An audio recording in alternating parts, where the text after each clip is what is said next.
Nais mo bang magpatuloy ng pag-aaral? Naghahanap ka ba ng eskwelahan para makapag-aral muli? Baka eto na ang sign.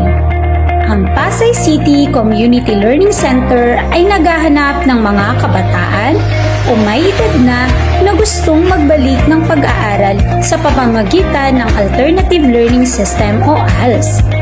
Kaya kung ikaw ay 12 taong gulang pataas at hindi nakatapos ng grade 6, ikaw ay maaaring mag-enroll sa elementary.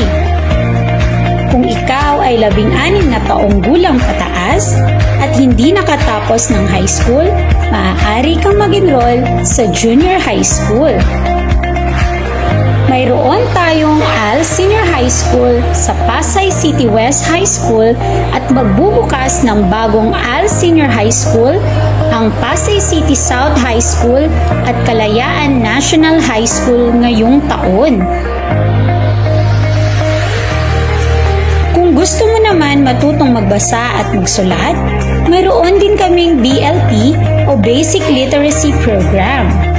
Mayroon ding offer na SPED para sa mga may espesyal na pangangailangan edad 25 taong gulang pataas.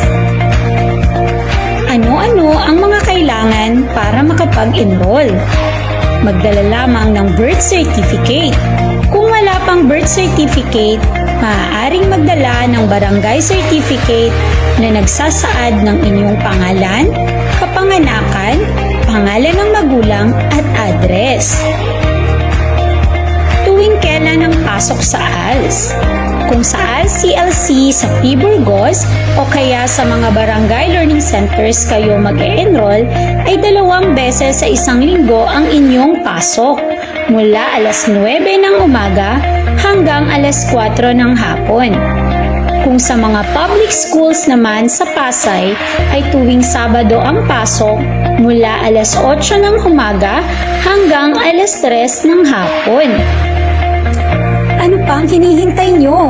Pumunta na kayo dito sa Community Learning Center, P. Burgos Street, Pasay City, katabi ng Pasay City General Hospital mula Lunes hanggang Biyernes, alas 8 ng umaga hanggang alas 5 ng hapon.